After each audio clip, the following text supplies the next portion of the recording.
Günter श्लेयरकैंप एक आज तक के इकलौते बॉडी बिल्डर जिन्होंने कि रॉनी कोलमैन को हराया उस दौरान जब वो मिस्टर ओलंपिया थे। गंटर एक आज तक के ऐसे बॉडी बिल्डर जाने गए हैं जिनका की करियर हाईलाइट ही एक यही था कि उन्होंने दुनिया के सबसे ग्रेटेस्ट बॉडी बिल्डर को हरा के दिखाया, और उसके बाद उनको कई लोगों ने मिस्टर ओलंपिया के तौर पे भी देखना शुरू कर दिया था। दोस्तों, गंटर की लाइफ में काफ़ी सारी चीज़ें हुई और इसी के लिए मैं लेकर के आया हूँ आज की ये बायोग्राफी। तो स्टार्ट करते हैं दोस्तों, यही आज का टॉपिक है। कैसे हैं आप सब? मेरा नाम है विरल, आप देख रहे हैं all about Olympia YouTube channel. इस वीडियो में आगे बढ़ते हैं और गंटर श्लेयरकैंप के बारे में बात करते हैं। दोस्तों, 2 फरवरी 1970 में इनका जन्म हुआ था और जर्मनी में इनका जन्म हुआ था। तो जर्मन बॉडी बिल्डर ये रहे हैं। गंटर की काम नेचर और पॉजिटिव एटीट्यूड की वजह से उनको एक नाम दिया गया, जेंटल जायंट। गंटर ये बताते हैं कि हमेशा से उनका ड्रीम कुछ ये था कि उनको अमेरिका जाना है और एक सुपर हीरो बनना है और अपने ड्रीम्स को पूरा करना है। एग्जैक्टली वो ड्रीम क्या था वो आगे जाकर के पता लगता है, क्योंकि गंटर जैसे जैसे बड़े होते चले जाते हैं उन्होंने एक ऐसी चीज़ देखी जिसने कि उनके उस ड्रीम को और पक्का कर दिया। ये 1982 की मैं आपसे बात कर रहा हूँ। 12 साल के थे गंटर और उस टाइम वो देखते हैं आर्नोल्ड की एक मूवी जो की थी कॉनन द बारबेरियन। ये एक ऐसी मूवी थी दोस्तों जिसको कि कई सारे बॉडी बिल्डर्स देख करके इंस्पायर होते थे। गंटर ने, विलियम बोनैक ने और बहुत सारे दूसरे बॉडी बिल्डर्स ने कॉनन द बारबेरियन देखी थी, इंस्पायर हुए इससे और बॉडी बिल्डर बनने का ख्वाब देखने लग गए। कुछ यही हुआ गंटर के साथ में भी। अब गंटर ने जैसे आर्नोल्ड के बारे में जानना शुरू करा अपने फ्रेंड्स से जिनके साथ बैठ के उन्होंने वो मूवी देखी थी, तो उनके दोस्तों ने बताया कि आर्नोल्ड भी अमेरिका जाना चाहते थे और उन्होंने जाकर के अपने ड्रीम्स पूरे करे, एक बॉडी बिल्डर और फिर एक एक्टर भी बने। गंटर को अचानक से रियलाइज हुआ, अरे ये तो मैं भी करना चाहता हूँ। सेम ड्रीम था उनका भी। उसी दिन मतलब जब वो अपने फ्रेंड्स से बात कर रहे थे इस चीज़ के बारे में, तो उनके उस एक दोस्त ने उनको अपने डंबल्स दिए और कहा कि तुम इससे वर्कआउट स्टार्ट कर सकते हो अगर तुम्हें उनके जैसा दिखना होता है ना। एकदम से जो इनिशियल जोश आता है किसी को भी देख करके और इंसान एकदम ही बहुत कुछ बनने के ख्वाब देख लेता है। गंटर के साथ भी कुछ यही हुआ। उनको इंस्टेंटली आर्नोल्ड जैसा दिखना था। गंटर ने आर्नोल्ड की बुक्स पढ़नी शुरू करी और ये देखा कि उन्होंने इस मूवी के लिए किस तरीके से बॉडी बनाई। धीरे धीरे करके उनको पता लगा, यार ये तो बहुत ही बड़े बॉडी बिल्डर है, इनकी तो और भी सही तगड़ी बॉडी रही है अपने टाइम की। और बस फिर क्या था, गंटर ने उसी टाइम वेट ट्रेनिंग करनी अपने घर में शुरू कर दी। 12 साल की उम्र में ही, 12 साल की उम्र में और 12 किलो के डंबल से। 16 साल की उम्र होते होते गंटर ने एक ठीक फिजिक बिल्ड कर ली थी, पर अभी तक जिम जाने का कोई उनको फैसिलिटी नहीं मिल पाई थी और उस टाइम 16 की उम्र में वो जिम ज्वाइन आखिरकार कर लेते हैं। गंटर को ये जानने को मिलता है कि उनके जिम का ओनर खुद एक बॉडी बिल्डर है और स्टेज पे जाके खेलता है। 3 महीने गंटर ने लगाए उस जिम में और उनकी फिजिक इतनी एनॉर्मस हो गई, इतना ज़्यादा उनके अंदर एक शेयर साइज़ उन्होंने डेवलप कर लिया, क्योंकि अब उनके पास में वो इक्विपमेंट्स, वो टूल्स थे जो कि इतने टाइम से उन्होंने कभी आज तक एक्सपीरियंस ही नहीं करे अपनी बॉडी पे। आज तक सिर्फ डंबल से करते आए थे, लेकिन अब जिम में उनको तमाम फैसिलिटीज़ मिलने के कारण उनकी बॉडी बहुत ज़्यादा रिस्पॉन्ड करने लग गई थी। और उस टाइम सब लोगों ने उनको आसपास बोलना शुरू कर दिया कि तुम किसी बॉडी बिल्डिंग शो में कम्पीट कर सकते हो, और जिम के ओनर की मदद से उन्होंने वो चीज़ करी भी। गंटर बताते हैं कि उनके इतनी तेज़ मसल्स गेन करने का राज ये था कि उनकी जो मैटरनल साइड यानी उनकी मदर की साइड से जो फैमिली मेंबर्स आते हैं वो जीन्स ऐसे थे उन लोगों के कि वो काफ़ी बड़े थे साइज़ में, साथ ही साथ स्ट्रेंथ काफ़ी अच्छी रखते थे। तो गंटर में वो चीज़ रिफ्लेक्ट हुई उनकी फिजिक में भी और वो काफ़ी तेज़ी से बड़े होते चले गए। गंटर के हालांकि फादर इस चीज़ से कुछ ज़्यादा खुश नहीं थे, क्योंकि उनको ये लग रहा था कि ये सिर्फ एक बेवकूफ़ाना चीज़ है और सिर्फ टाइम ख़राब कर रहा है मेरा बेटा इस चीज़ को करके। इससे अच्छा कि वो पढ़ाई लिखाई करे और कुछ सीखे। लेकिन गंटर को और कुछ दिखाई नहीं दे रहा था। उनके दिमाग में बस एक चीज़ चढ़ी हुई थी, फितूर था कि मुझे तो कम्पीट करना है। हालांकि जिम के ओनर ने काफ़ी बार कन्विंस किया गंटर के फादर को कि उनको करने देना चाहिए जो उनका बेटा करना चाहता है। साथ ही साथ दूसरे फैमिली मेम्बर्स ने भी गंटर के फादर को कन्विंस किया था कि इसको करने दो और एटलीस्ट ये कोई गलत काम नहीं कर रहा, कोई दोस्तों के साथ में टाइम वेस्ट करके स्मोकिंग ड्रिंकिंग ये सब नहीं कर रहा है, कोई अच्छी चीज़ ही कर रहा है। धीरे धीरे करके उनके फादर को ये चीज़ समझ आई और जब गंटर ने अपना सबसे पहला शो खेला 18 की उम्र में और उसको जीत भी लिया, उसके बाद उनके फादर ने उनको सपोर्ट करना शुरू कर दिया था। दोस्तों, गंटर अपने करियर में इतना ज़्यादा सक्सेसफुल स्टार्ट कर चुके थे कि पहला शो तो जीता ही, उसके बाद आने वाले 6 शोज भी लगातार जीते। कुल मिला के इसका मतलब 7 शोज उन्होंने लगातार जीत लिए और उनका कॉन्फिडेंस ना नेक्स्ट लेवल पे जा चुका था। पर गंटर की लाइफ में आगे जाकर के डिप आने वाला था जिसका उनको भी कहीं से कहीं तक अंदाजा नहीं था। फिलहाल ये बात 1988 की थी और अब साल आ जाता 1990 का। गंटर हो जाते 20 साल के और 20 साल की इस उम्र में भी वो खेलते हैं जूनियर चैंपियनशिप्स वहाँ पर होती थी और जर्मन और यूरोपियन चैंपियनशिप्स थी, ये दोनों उन्होंने खेली और उसको भी जीत गए। फिर 92 तक भी उनके जीतने का सिलसिला थमा नहीं और वहाँ पर जर्मनी और यूरोप में वो सारे बड़े कॉम्पिटिशन सब जीतने लग गए थे। अभी तक एक भी शो अपने करियर में वो हारे नहीं थे। यहाँ दोस्तों 93 की बात आती है और 23 साल के गंटर अब जाते हैं सीधा IFBB वर्ल्ड एमेच्योर चैंपियनशिप खेलने, जिसमें कि वो फिर फर्स्ट एंड ओवरऑल विनर बनते हैं। इसका मतलब सीधा सीधा प्रो कार्ड। तो शोज जीतना अब उनके लिए बाएं हाथ का खेल था, लेकिन होता है ना प्रो बनने के बाद एकदम से दुनिया पलट जाती है और जो शोज जीतने अभी तक बहुत आसान हो रहे थे वो एकदम से प्रो बनने के बाद जीतने नामुमकिन से लगने लगते हैं। और गंटर के साथ ऐसा होने वाला था, ये एक्सपीरियंस अब वो करने वाले थे कि हार क्या चीज़ है।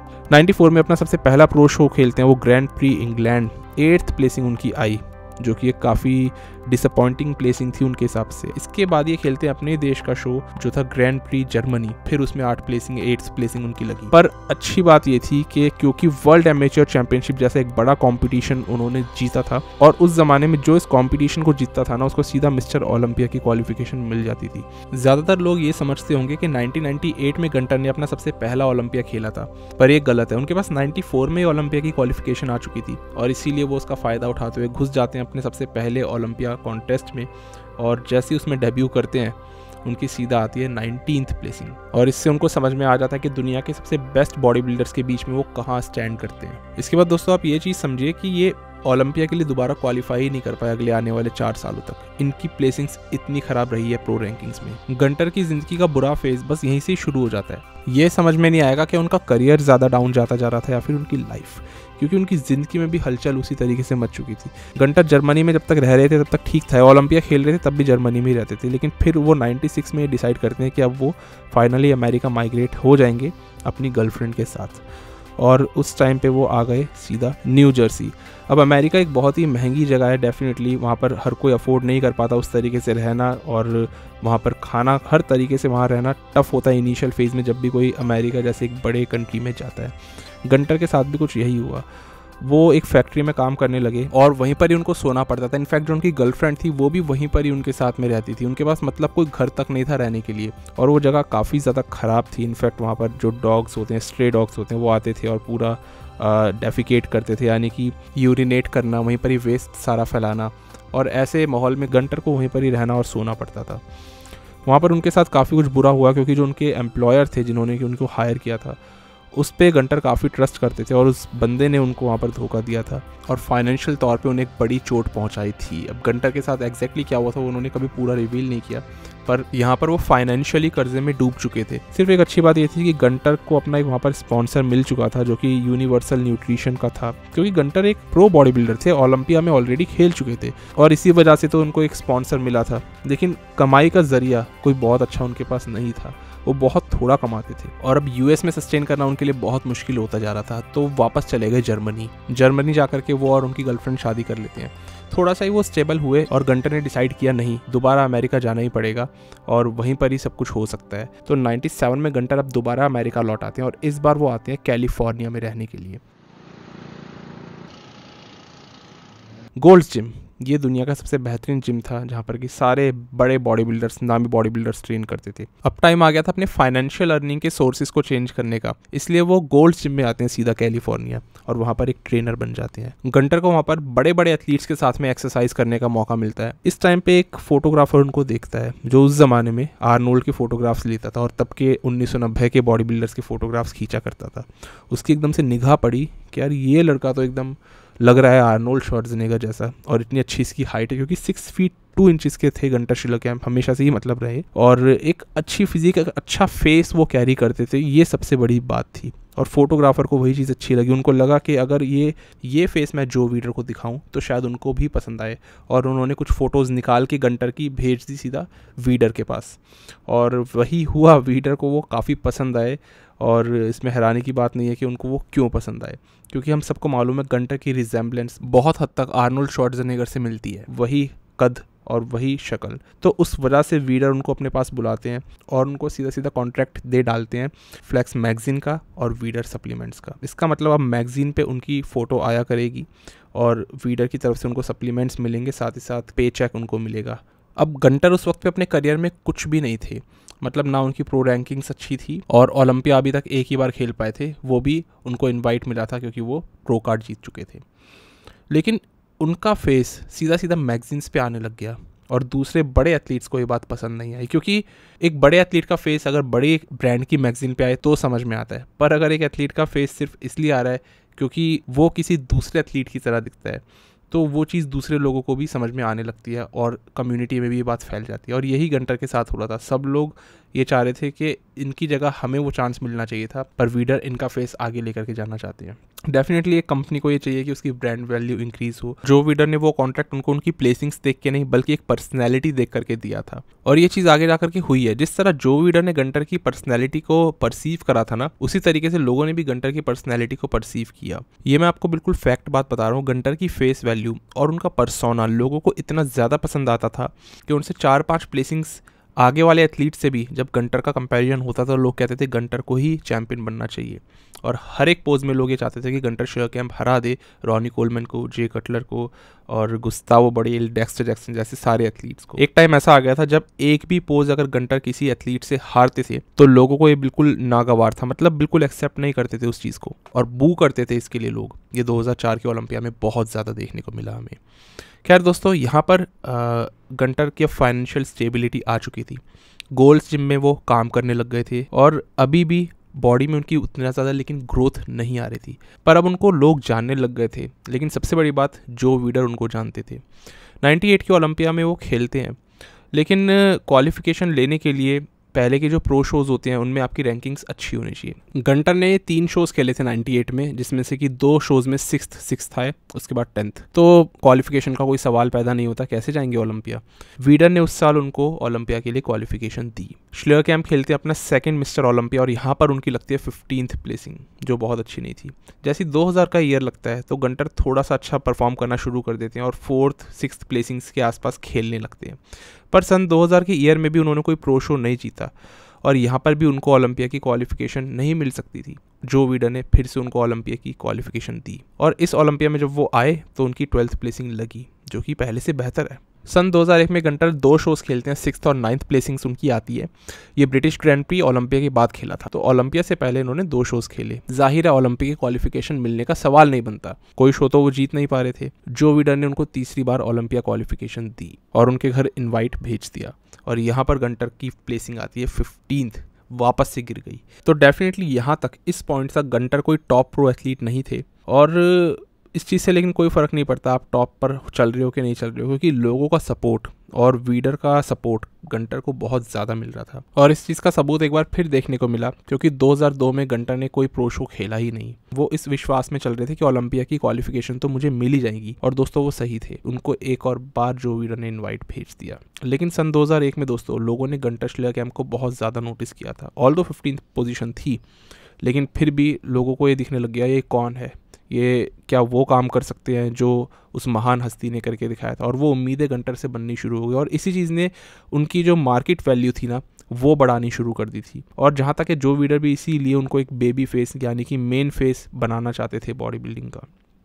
गंटर को 2002 का इन्वाइट मिला और अभी तक जहाँ उनकी फेस उनको ऊपर लेकर के जा रहा था, इस बार उनकी फिज़ीक उनको ऊपर लेकर के गई और सही में उनको वो पोजीशन दिलवाई जो कि ना उन्होंने सोची थी और ना दूसरे लोगों ने एक्सपेक्ट की थी। गंटर यहाँ पर आते हैं 5th और ये एक ऐसा ओलंपिया था दोस्तों जिसमें कि लोग ये मानते थे कि रॉनी कोलमैन को विनर नहीं होना चाहिए था। 5th पर आए गंटर शेलकैम्प को ये कॉन्टेस्ट जीत जाना चाहिए था।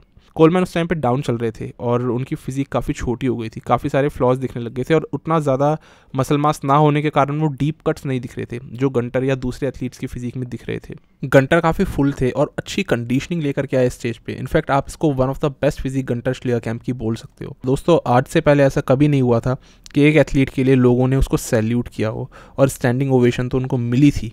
गंटर शेलकैम्प की 5th प्लेसिंग भी मतलब ऐसा था कि कैसे मिल सकती है, ये तो फर्स्ट आना डिजर्व करते हैं। उस वक्त पे सब बातें होनी शुरू हो गई थी। रॉनी कोलमैन अपना 5वां टाइटल डिफेंड तो कर लेते हैं ओलंपिया का, लेकिन साथ ही साथ ये उनकी 13वीं विक्ट्री भी थी। ये ओलंपिया जो हुआ था ना, ये 12 अक्टूबर की बात है। अब बात आती है दोस्तों 3 नवंबर सन 2002 की। कोलमैन जाते हैं अपना 14th प्रो टाइटल जीतने के लिए डच ग्रैंड प्री और उसको वो जीत ही लेते हैं। और इसके बाद वो फाइनली वो गलती करते हैं जिसके लिए आज तक भी शायद हो सकता है वो पछताते हो या उसको एक एक्सपीरियंस मानते हो।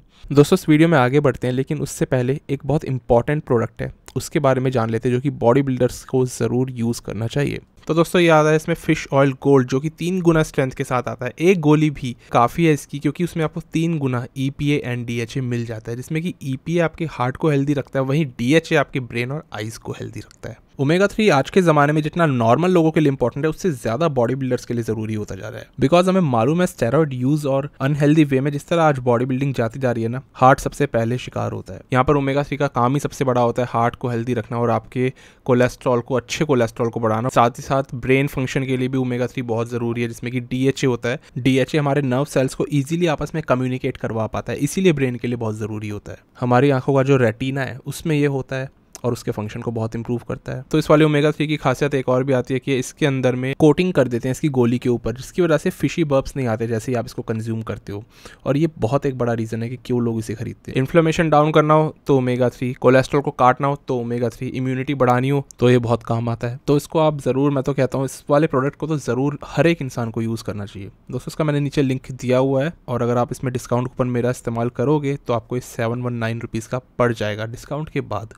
तो नीचे जा करके आप चेक कर सकते हो और इसको आप खरीद सकते हो वहाँ से। वापस लौट के आते हैं वीडियो पे। दोस्तों हमें मालूम है रॉनी की कोई इतनी बड़ी गलती नहीं थी, क्योंकि ऐसा नहीं था कि वो कोई ओलंपिया टाइटल हार गए हो, पर वो एक रेनिंग चैंपियन थे और वो बीचों बीच अपने करियर के हार गए एक दूसरे बॉडी बिल्डर से। 9 नवंबर को कोलमैन जाते हैं अपना 15वां टाइटल क्लेम करने के लिए और यहाँ पर उनका सामना हो जाता है गंटर श्लियरकैम्प से। गंटर ओलंपिया में जब हारे तब बहुत अच्छी फिजिक थी उनकी और यहाँ पर वो और ज़्यादा बेहतर होकर के आए। दोस्तों कोलमैन इस वाले शो के अंदर जैसे दिख रहे थे, गंटर का ये मानना था कि वो बेहतर दिख रहे थे ओलंपिया से, लेकिन इसके अंदर कुछ ऐसा हुआ जो कि किसी ने एक्सपेक्ट भी नहीं किया था। कोलमैन अक्सर गिरते हैं और जब जीतते हैं तो रोने लगते हैं, पर इस बार ऐसा करने की बारी थी गंटर श्लियरकैम्प की, क्योंकि उन्होंने रेनिंग मिस्टर ओलंपिया चैंपियन को हरा दिया था इस शो में और खुद इसके विनर बन गए। ये पहली बार तो नहीं हुआ कि किसी ने मिस्टर ओलंपिया को हराया हो। एक टाइम था जब समीर बनूट भी हारते थे, लेकिन ये बहुत रेयर था दोस्तों, क्योंकि डोरी नियट्स, ली हैनेट ने महान एथलीट्स थे, कभी हारे नहीं है अपने टाइम पे जब ये रूल कर रहे होते थे। पर रॉनी तो हार गए। और मैं आपको बता दूं दोस्तों, जब से गंटर ने रॉनी को हराया ना, तब से ये ट्रेंड भी शुरू हो गया कि सारे मिस्टर ओलंपिया चैंपियंस उसके बाद से हारने लग गए। जे कटलर हारे, डेक्स्टर हार गए, फिर फिल हीथ, उसके बाद लेकिन ब्रैंडन करी हार गए और अभी बिग रैमी ही है सिर्फ जिनको कि कोई नहीं हरा पा रहा है, लेकिन फ्यूचर का कुछ नहीं पता। सच बताऊं तो वो ये बताते हैं कि मैं ये सोचने से भी डरता था कि मैं कभी रॉनी कोलमैन को हराऊंगा। मतलब वो ये ख्वाब देखने के लिए भी खुद को अलाउ नहीं करते थे। जैसे मैंने बताया गंटर उस शो में कोलमैन को ज़्यादा बेहतर बॉडी बिल्डर मानते थे, पर ये सिर्फ एक नज़रिए का गेम है बॉडी बिल्डिंग। तो केविन लेवरोनी को ऐसा नहीं लगता था। उन्होंने कहा, प्री जजिंग में बोल दिया गंटर को कि जीतोगे तो तुम ही। गंटर ने बात पे बिलीव नहीं किया, लेकिन जैसे ही वो जीते फाइनल्स में तो गंटर बैठ गए एकदम ज़मीन पे और केविन सामने से भागते हुए आए उनकी ओर और गंटर ने केविन लेवरोनी को ऊपर उठा लिया। दोस्तों मैं आपको बताना चाहता हूँ, गंटर ने लाइफ में सिर्फ यही एक शो जीता है, इसके बाद कभी कोई शो नहीं जीत पाए।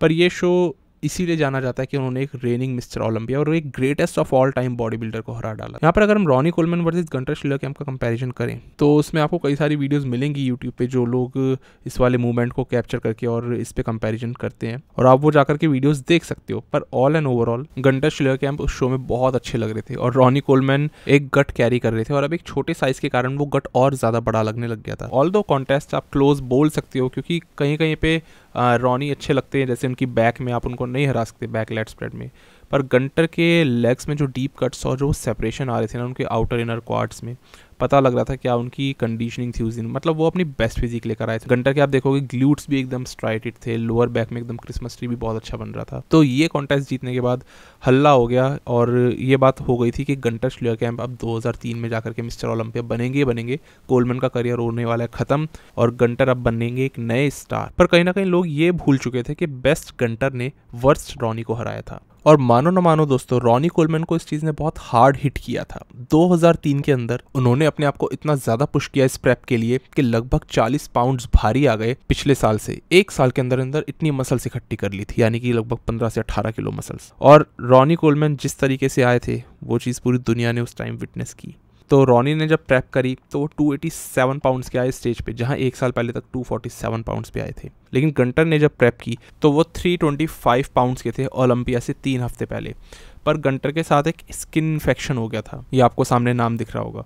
इस वजह से वो बताते हैं कि उनकी प्रेप ख़राब हो गई बीच में ही और वो स्टेज पे उस तरीके से नहीं आ पाए, उतने भारी नहीं आ पाए जितना उनको आना था। कोलमैन ने उस साल क्या किया था ये बात किसी से छुपी नहीं, क्योंकि उनका जो ये पैकेज था रॉनी कोलमैन का आज तक का बेस्ट पैकेज भी कई लोग उसको क्लेम करते हैं। अनबीटेबल कैटेगरी में इस पैकेज को रख दिया गया। तो वो बात सच भी थी। रॉनी ने ये तो बता दिया था कि जितने लोग उन पे डाउट कर रहे थे, उनको अंडर एस्टिमेट कर रहे थे, वो चीज़ वहीं पर ही उन्होंने खत्म कर दी थी। पर श्लेयर कैंप का कॉन्टेस्ट वो उतना अच्छा नहीं किया। वो आज भी ये मानते हैं कि अगर उनको वो स्किन इन्फेक्शन ना हुआ होता ना तो वो रॉनी कोलमैन को हरा भी सकते थे। अभी दोस्तों 2003 रॉनी कोलमैन को क्या गंटर हरा सकते थे अगर अपने बेस्ट पे आते? ऐसा आपको लगता है? मुझे कमेंट करके ज़रूर बताना। दोस्तों यहाँ पर 5th प्लेसिंग गंटर को मिल गई और जाहिर है इस वजह से उनको अगले साल की क्वालिफिकेशन अपने आप मिल चुकी थी। तो 2004 का ओलंपिया अब आता है। दोस्तों ये ओलंपिया बहुत स्पेशल था क्योंकि इसमें रॉनी जा रहे थे अपने 7th टाइटल के लिए। शॉर्ट्ज़नेगर से वो टाई करने वाले थे, लेकिन शॉर्ट्ज़नेगर की असली पहचान तो गंटर कैरी करते थे और बहुत ही थोड़े लोग थे उस समय जो रॉनी को जीतते हुए देखना चाहते थे। सब लोगों को उम्मीदें थी सिर्फ और सिर्फ गंटर श्लेयर कैंप से। सबसे पहले आपने देखी होगी प्रेस कॉन्फ्रेंस, जिसके अंदर रॉनी कोलमैन गंटर की एकदम से वो हीट एकदम बढ़ गई थी। गंटर से स्टार्टिंग हुई थी और गंटर ने कोलमैन को स्ट्रेट ये बोला था कि जितना रॉनी ने अपनी लाइफ में अचीव नहीं किया उससे ज़्यादा गंटर ने अचीव करके दिखा दिया है। और साथ ही साथ उन्होंने कहा कि जे कटलर और रॉनी कोलमैन को इस बार मैं इजीली बीट कर दूंगा। हैरानी की बात ये थी दोस्तों, डेक्स्टर जैक्सन जो 3rd आया करते थे उन्होंने ये बात नहीं बोली कि मैं रॉनी कोलमैन को बीट कर सकता हूँ, पर गंटर के अंदर इतना ज़्यादा ये कॉन्फिडेंस था और उसकी उनके पास वजह थी, उन्होंने एक बार ऐसा किया था। पर कोलमैन का सामने से रिप्लाई आया था, वही classic reply, what you have done lately. और उनका कहना ठीक भी था क्योंकि गंटर ने पिछले 2 सालों से लगभग कोई भी कॉन्टेस्ट जीत ही नहीं पा रहे थे। वो गंटर अपनी बात बोलने लगे और रॉनी बार बार एक वही लाइन अपनी रिपीट करते चले गए, what you have done lately. और ये बात सच थी क्योंकि गंटर ने रॉनी को हराने के अलावा और किसी कॉन्टेस्ट में कुछ नहीं किया था। किसी टॉप प्रो बॉडी बिल्डर को भी वो आउट क्लास नहीं कर पा रहे थे। इस प्रेस कॉन्फ्रेंस में सबसे अच्छी बात ये मिली कि रॉनी और गंटर की पोजिंग हुई थी प्रेस कॉन्फ्रेंस के दौरान ही, जो कि आज तो बहुत ही रेयरली देखने को मिलता है। सारे एथलीट्स आज की प्रेस कॉन्फ्रेंस में ऐसा होता है कि कहते हैं हम नहीं यहाँ पर दिखाएंगे अपनी बॉडी, सीधा स्टेज पे आप देखने आ रहे हो, वहीं का पैसा दे रहे हो तो वहीं पर ही देखने को मिलेगी। पर वहाँ पर रॉनी आए, गंटर आए और साथ में जे कटलर भी बीच में घुस गए उन दोनों की पोजिंग के बीच में। गंटर 300 पाउंड्स पे थे, लेकिन रॉनी कोलमैन ने बोला Hell, I'm 300 pounds too. What you wanna do? और दोस्तों यही डायलॉग आज तक भी बहुत ही ज़्यादा फेमस है कोलमैन का। खैर गंटर यहाँ पर इस शो में भी नहीं हरा पाए रॉनी कोलमैन को, लेकिन दोस्तों ये वही शो है एग्जैक्ट जहाँ किसी भी पोज में गंटर अगर किसी से हार रहे थे तो लोग बू कर रहे थे। The winner is Ron Coleman. Thank you Gunther. Thank you Ronnie. खैर दोस्तों गंटर को यहाँ पर मिलती है 6th प्लेसिंग, वापस वो गिर गए और उसके बाद इनको लेकिन फिर से अगले साल की ओलंपिक की क्वालिफिकेशन मिल गई। तब टॉप 6 को सेलेक्ट कर लिया होगा, या हो सकता है कि फिर से यहाँ पर वीडर ने इनको क्वालिफिकेशन दे दी हो, ये क्लियर नहीं है क्योंकि कई बार ओलंपिक का क्राइटेरिया टॉप 6 का भी रहा है सिलेक्शन का नेक्स्ट ईयर के लिए। तो गंटर ने कोई प्रो शो अगेन पूरे साल नहीं खेला, वैसे भी वो प्रो शोज हमेशा कम ही खेलते थे, वो ओलंपिया में ही मेन दिखाई दिए। और यहाँ पर गंटर अब सीधा आते हैं 2005 के ओलंपिया में। इसके अंदर गंटर ने अपनी बेस्ट प्लेसिंग अचीव करके दिखाई, 4th प्लेसिंग इनकी लगी थी और ये इनका one of the best look भी था। एक बार और गंटर ने खुद को पीक करा और अपनी बेस्ट फिजिक डिस्प्ले कर डाली स्टेज पे। ऑब्वियसली लोग यहाँ पर फिर से एकदम क्रेजी हो गए थे गंटर के लिए और सब लोग चाहते थे कि इस बार तो ये मिस्टर ओलंपिया बन जाए। पर कोलमैन ने यहाँ पर अपना 8th टाइटल क्लेम करा और आर्नोल्ड का रिकॉर्ड तोड़ने वाले दूसरे बॉडी बिल्डर बन गए। दोस्तों इस कॉन्टेस्ट में कोलमैन का 8th टाइटल और गंटर की ये बेस्ट प्लेसिंग थी। इसके बाद अगले साल दोनों बॉडी बिल्डर्स को एक बड़ा झटका मिला। रॉनी जहां 2006 का कॉन्टेस्ट हारे, वहीं गंटर की प्लेसिंग गिर के 10th पे चली गई और ये इनकी वर्स्ट प्लेसिंग तो नहीं थी, लेकिन इतनी अनएक्सपेक्टेड प्लेसिंग थी जो कि इनके फैंस ने कभी नहीं सोचा था। उसके बाद वो फाइनली ले लेते हैं रिटायरमेंट। गंटर बताते हैं कि 2006 में उनकी बॉडी बिल्कुल भी रिएक्ट नहीं कर रही थी जिस तरह वो ट्रेनिंग और डाइट कर रहे थे। ऑल्दो गंटर ने अपने करियर में ना लंबे समय तक खुद से ही ट्रेनिंग करी है, लेकिन 2002 में जाकर के इनको साथ मिल गया था चार्ल्स क्लास का एज अ ट्रेनर। सेकेंडली इनको चैड निकोल्स का भी साथ मिला था 2002 के टाइम के आसपास। चैड निकोल्स ने इनकी डाइट इंक्रीज करवाई थी और वो वही चीज़ करते हैं और एकदम से बॉडी इनकी इंक्रीज करवाती थी। तभी तो आप देखो गंटर 2003 में 325 पाउंड्स तक पहुंच गए थे, तो साइज एकदम से उन्होंने ऐड किया 2003-04 के पीरियड में और इसीलिए गंटर की प्लेसिंग्स भी इंप्रूव होती चली गई थी। लेकिन एक टाइम आया कि 2-4 साल के बाद ही उनकी बॉडी गिर गई और हर एक बॉडी बिल्डर दोस्तों उस तरह से नहीं होता कि डाउनफॉल के बाद वापस खड़ा हो पाए। हर तरीके से हर एक इंसान ऐसा नहीं कर पाता है और गंटर को यहाँ से फाइनली रिटायरमेंट लेनी पड़ी। गंटर ये भी बताते हैं कि मेंटली भी अब उन्होंने वो ख्वाब छोड़ दिया था कि वो मिस्टर ओलंपिया फिर दोबारा कभी बन पाएंगे। तो यहाँ पर जैसे ही गंटर का बॉडी बिल्डिंग का सफ़र ख़त्म हुआ, इनको याद आई वही चीज़ जो उन्होंने बचपन में सोची थी और वो था एक स्टार बनने का सपना। तो इन्होंने भी मूवीज़ में फिर ट्राई किया और कुछ इन्होंने 11-12 टीवी कमर्शियल्स करे होंगे और उसके बाद में थोड़ी बहुत फिल्मों में ये साइड रोल्स में एक्टिंग करने लग गए थे। जैसे कि एक बियर फेस्ट करके नाम आया था एक फ़िल्म का, अगर मैं सही से प्रोनाउंस कर रहा हूँ तो। फिर कहा जाता है एक नेवर सरेंडर करके 2009 में फिल्म आई थी, और भी कुछ छोटी मोटी फिल्मों में ये दिखाई देते रहे थे। एंड उसके बाद जाकर के गंटर ने हल्क मूवी में भी काम किया है। तो गंटर ने भी आर्नोल्ड की तरह से ही एक्टिंग क्लासेस ली थी और एक्टिंग करनी सीखी थी, लेकिन उस तरीके की सक्सेस आर्नोल्ड वाली ये रेप्लिकेट नहीं कर पाए थे। और यहाँ पर गंटर फिर फाइनली अपना जिम खोल लेते हैं अपनी वाइफ के साथ में, और उसके 5 साल बाद जाकर के उनका वो जिम भी वो बंद कर देते हैं, क्योंकि फाइनेंशियल लॉसेस उनको उस जिम में होने लग गए थे। तो सब बात करते हैं गंटर की ट्रेनिंग के बारे में। तो गंटर अब गोल्ड जिम में तो कई सालों से थे, और चार्ल्स ग्लास उनको दूर से देखते रहते थे। वो सोचते थे यार इस बंदे में पोटेंशियल बहुत तगड़ा है, पर शायद मैं इसकी हेल्प करने जाऊँ ये मुझे मना कर दे। तो ऐसा लगता है वो खुद से क्यों जाए हेल्प करने के लिए। गंटर ने भी उनसे कभी नहीं पूछा, लेकिन जैसे ही 2001 में गंटर की 15th प्लेसिंग लगी थी तो वो खुद गए थे चार्ल्स के पास उनसे हेल्प लेने के लिए, और कहा कि मुझे आप ट्रेन कर दो।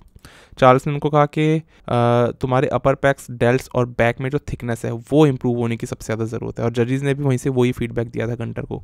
और दोस्तों सिर्फ 12 महीनों के अंदर ही ये सब चीज़ें इंप्रूव करके चार्ल्स ने गंटर को जब दोबारा चढ़ाया, और वो चढ़े 2002 के ओलंपिया स्टेज पे, तो चार्ल्स उनकी ये सारी वीकनेसेस स्ट्रेंथ में कन्वर्ट करवा चुके थे। और सही में ये ट्रेनिंग करनी उनको उनके साथ बहुत ही ज़्यादा अच्छी पड़ी। गंटर का ट्रेनिंग प्रोग्राम बहुत ही नॉर्मल था, 5 टाइम्स अ वीक का उनका ट्रेनिंग का था। लेकिन जब वो चार्ल्स के अंडर गए ना, तो चार्ल्स ने उनको बताया कि मसल्स को एग्जॉस्ट कैसे किया जाए। सिर्फ हैवी वेट उठाने से नहीं होगा, मसल को कम्प्लीटली आपको बर्न आउट करना है, और उससे ही मसल ग्रो होगी। और जो उनकी वीक बॉडी पार्ट्स थे डेल्टॉइड्स, उसको उन्होंने अलग दिन पे ट्रेन करवाना उनसे शुरू किया, स्पेशल डे उसको अलग से दिया। बैक को 2 बार ट्रेन करवाते थे, बैक थिकनेस के लिए और लैट्स की लेंथ के लिए, और लेग्स के लिए भी ऐसे ही किया गया, और उनकी अपर चेस्ट के लिए भी।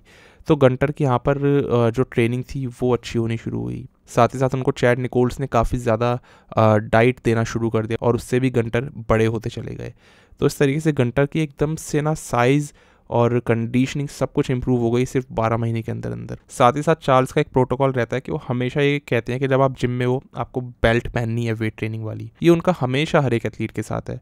और गंटर स्पेशली जब लेग्स और बैक ट्रेन करते थे तो उनकी वेस्ट को कंट्रोल में रखने के लिए उन्होंने उनको बेल्ट पहनने की लगातार एडवाइस दी, और गंटर उस तरीके से थोड़ी सी अपनी वेस्ट को भी नैरो कर पाए थे। तो ओवरऑल इन पूरी टेक्निक्स और थोड़ा स्मार्ट वर्क के बाद में गंटर ने अपनी पूरी बॉडी को चेंज कर लिया था और अपने करियर में एक उड़ान भरी। दोस्तों हैरानी की बात तो आती है कि आर्नोल्ड की तरह दिखने वाले और उन्हीं को अपना आइडल मानने वाले गंटर ये कहते हैं कि आर्नोल्ड और ली हैने में से वो ली हैने को ज्यादा ग्रेटेस्ट एक बॉडी बिल्डर मानते हैं। यहाँ तक कि मैं आपको बता दूं आर्नोल्ड ने खुद उनको फोन पे गंटर को इन्वाइट किया था 2003 के आर्नोल्ड क्लासिक के लिए, और गंटर ने थोड़ा सा हिचकिचाते हुए मना कर दिया। उन्होंने कहा कि आप जैसे मिस्टर ओलंपिया बने हो ना, मैं भी बनना चाहता हूँ, इसीलिए मैं आर्नोल्ड क्लासिक को स्किप कर देना चाहता हूँ। और ये चीज गंटर के करियर में दिखी है। 2004, 5, 6 में उन्होंने सिर्फ मिस्टर ओलंपिया कॉन्टेस्ट ही खेला है और प्रो शोज वो ज्यादातर स्किप कर देते थे। पर इस चीज का गंटर को रिग्रेट रहा क्योंकि आर्नोल्ड ने खुद सामने से उनको कॉल किया था, और 2003 में हमें मालूम है आर्नोल्ड गवर्नर बन गए थे, तो उन तक पहुंचना आसान नहीं रह गया था फिर। और इन दोनों की टेलीफोन पे बात हुई थी, दोनों ने जर्मन में बात की क्योंकि दोनों जर्मन लैंग्वेजेस बोल सकते हैं ना। आर्नोल्ड ऑस्ट्रिया के हैं और गंटर जर्मनी के हैं, तो दोनों की नेशनल लैंग्वेज जर्मन है। तो आर्नोल्ड और गंटर की ना बॉन्डिंग भी बहुत सही रही है। दोस्तों बहुत थोड़े लोग ये बात जानते हैं कि जब गंटर और रॉनी टकराए थे ना जीएनसी के उस शो में, तो उनकी कोई पहली टकरार नहीं थी। उससे ठीक 7 साल पहले भी उन्होंने फर्स्ट प्लेस टाइटल के लिए आपस में लड़ाई की थी। ये शो था 1995 का कनाडा प्रो कप, और रॉनी कोलमैन इसमें फर्स्ट आए थे, सेकंड पे थे गंटर। इस वाले शो के अंदर गंटर उनसे हार गए थे और थर्ड पर चले गए थे यहाँ पर मिलोस सारसेव, और इस तरीके से रॉनी ने गंटर को हराया था। तो एक तरह से ये 2002 का जीएनसी रिडेम्पशन था गंटर शिलर कैंप के लिए। दोस्तों मैं आपको एक बहुत अलग चीज़ बताता हूँ। गंटर को 97 में वीडर कॉन्ट्रैक्ट मिल गया था। रॉनी कोलमैन उनको वीडर कॉन्ट्रैक्ट मिलता है 98 में, ठीक मिस्टर ओलंपिया प्री जजिंग वाले दिन, जब वीडर को दिखा कि यार ये एथलीट फाइनल्स भी जाके जीत जाएगा, इसमें इतना दम है। उस पोटेंशियल को देख के उन्होंने उनको कॉन्ट्रैक्ट दिया। गंटर को 1 साल पहले दे दिया। रॉनी कोलमैन ने 95 में गंटर को भी हरा रखा है, और उन्होंने 97 में केविन लेवरोनी को भी हराया हुआ है, तब भी उनको कॉन्ट्रैक्ट इतना लेट मिला। और यहाँ पर एक चीज़ ये समझ आती है कि कभी कभी ऐसा भी हो जाता है कि फेस वैल्यू से एक इंसान ज़्यादा ऊपर निकल जाता है और दूसरे किसी इंसान को स्ट्रगल करनी पड़ती है। जैसे कि कोलमैन ने शोज़ जीतने के बाद में भी स्ट्रगल की है और उनको सबसे ही लेट स्पॉन्सरशिप मिली है। आपको लग रहा होगा मैं यहाँ पर गंटर शिलर कैंप से हेट कर रहा हूँ या इस तरीके से बोल रहा हूँ तो ये कोई वजह होगी। नहीं, ऐसा नहीं है। यहाँ पर मैं आपके सामने हमेशा फैक्ट रखता हूँ। कुछ कहानियाँ मैंने बताई हैं जिसमें कि बॉडी बिल्डर्स ने बहुत स्ट्रगल की है, आपको वो बायोग्राफीज भी बहुत पसंद आई है। और एक कहानी आज मैंने आपको ये भी बताई है कि स्ट्रगल यहाँ पर भी हुई है, लेकिन जो फ़ायदा मिलना शुरू हुआ है और बॉडी बिल्डिंग ने जो उनको देना शुरू किया है वो उनकी प्लेसिंग्स और उनके पोटेंशियल को देखते हुए नहीं, उनका फेस देखते हुए देना शुरू किया है। ये इनके साथ केस था, सबके साथ नहीं होता। और इसीलिए कहते हैं ना, ज़िंदगी में सबकी अपनी अलग अलग कहानियाँ होती हैं। ये दुनिया ना दोस्तों बहुत ही प्रैक्टिकली चलती है। जो वीडा ने जब गंटर को अप्रोच किया था ना, उनको पता था कि ये मेरी मैगजीन्स को ऊपर उठा के लेकर के जाएगा। 99 से सन 2002 के बीच में मसल एंड फिटनेस मैगजीन्स की सेल रिकॉर्ड तोड़ हुई थी, अपनी चरम सीमा पे आ गई थी गंटर शिलरकैम्प की वजह से। उन्होंने जो चीज़ सोची वो चीज़ हुई, लोगों ने गंटर को देखना चाहा। तो एक होता है देखो बॉडी बिल्डर जो कि ग्रेटेस्ट ऑफ ऑल टाइम में आता है, पर एक बॉडी बिल्डर होता है जो कि फेवरेट ऑफ ऑल टाइम में आता है, और गंटर शिलरकैम्प उन्हीं बॉडी बिल्डर्स में से एक है। लोगों के वो इतने फेवरेट थे ना, सन 2002 के अंदर जब वो 5th आए थे तो लोगों ने इतना ज़्यादा चिल्लाना शुरू कर दिया था जजिस पे, जूरी पे, कि गंटर शिलरकैम्प को वहाँ पर खुद बाकायदा जाकर के लोगों को शांत करना पड़ा था। और वो मानते हैं वो उनकी लाइफ की सबसे बड़ी जीत थी, उससे भी बड़ी जब उन्होंने 3 हफ्ते बाद रॉनी कोलमैन को उस GNC शो में हराया था। क्योंकि सन 2002 के इस मिस्टर ओलंपिया में उनको पीछे से आर्नोल्ड ने आकर के भी ये बात बोली थी कि तुम बहुत अच्छा प्लेस करते हो, डिजर्व। और ना जाने क्या देखा जजेस ने, किस तरीके से यहाँ पर जजिंग कर रहे हैं कि तुम्हें 5th प्लेस पर डाल दिया। आर्नोल्ड इनफैक्ट ये तक बोलते हैं कि तुम असली बॉडी बिल्डिंग को रिप्रेजेंट करते हो। तो इससे बड़े कॉम्प्लीमेंट्स जो आर्नोल्ड श्वार्ज़नेगर खुद दे रहे थे, सामने से लोग दे रहे थे, क्या होंगे। और गंटर इसलिए उस चीज़ को, उस मूवमेंट को सबसे स्पेशल अपनी ज़िंदगी में कंसीडर करते हैं। आज भले गंटर शिलरकैम्प एक पास्ट में जा चुके हैं, लेकिन एक टाइम था जब उन्होंने इस स्पोर्ट को काफ़ी ऊपर तक पहुंचा दिया था, अपनी पर्सनैलिटी, अपने टॉल हैंडसम लुक और अपनी अच्छी बॉडी के जरिए। दोस्तों गंटर ये बात बोलते हैं कि मिस्टर ओलंपिया में कम्पीट करने के लिए ना आपको बहुत अच्छे जेनेटिक्स की सच में ज़रूरत है। आप कितने मर्जी स्टेरॉइड्स ले लो, कितना मर्जी अब्यूज़ कर लो, आप कभी भी टॉप प्रो रैंकिंग वाले बेस्ट क्लास एथलीट्स की तरह नहीं दिख सकते। आज गंटर बहुत ही स्मॉल दिखते हैं अपनी लाइफ में, क्योंकि वो एक टाइम पे दोस्तों इतने बड़े थे ना, 337 पाउंड्स तक वो पहुंच जाया करते थे ऑफ सीजन, और वो डेफिनेटली कोई हेल्दी स्टेट नहीं होती। 6 फीट 2 इंचेस के इतने टॉल बॉडी बिल्डर, और उस स्टेट में हर वक्त हर एक बॉडी बिल्डर बहुत अनहेल्दी फील करता है। गंटर भी बताते हैं वो भी कितना ज़्यादा सोने में, उठने में, बैठने में उनको परेशानी होती थी, और इंजरीज होना बहुत आसान है। गंटर ने बताया फॉर्चुनेटली उनकी लाइफ में कभी उनको कोई इंजरी नहीं हुई। तो उन सब चीज़ों से बचने के लिए आज वो उतना बड़ा डेफिनेटली नहीं दिखते हैं। आज वो काफ़ी स्मॉल अपना वर्जन दिखाते हैं, और कुल मिला के ना एक अच्छी लाइफ जी रहे हैं अपनी फैमिली के साथ में वो। तो दोस्तों यही थी पूरी की पूरी गंटर शिलरकैम्प की कहानी।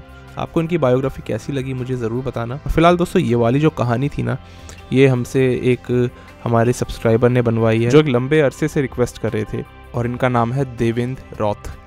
आई होप मैं सही से प्रोनाउंस कर रहा हूँ। तो अच्छा लगता है दोस्तों जब कोई बोलता है। वैसे मैं ज़्यादातर बायोग्राफीज़ ना बोलने पर ही जो लोग डिमांड करते हैं उसी के हिसाब से बनाता हूँ। अच्छा लगता है जब लोग इतनी रिक्वेस्ट करते हैं, एक पर्टिकुलर किसी भी अपने फेवरेट एथलीट की बायोग्राफी बनवाते हैं। तो यही अपना काम भी है, और अलग अलग हम वीडियोज़ इसी तरीके से दोस्तों लाते रहेंगे। आप भी बताओ आपको अगली बायोग्राफी किस एथलीट के ऊपर चाहिए, उसके ऊपर फिर मैं बनाऊंगा। बस दोस्तों अभी के लिए था, मिलते हैं एक नए वीडियो में एक नए टॉपिक के साथ। तब तक के लिए स्टे ट्यून्ड, गुड बाय, शुक्रिया।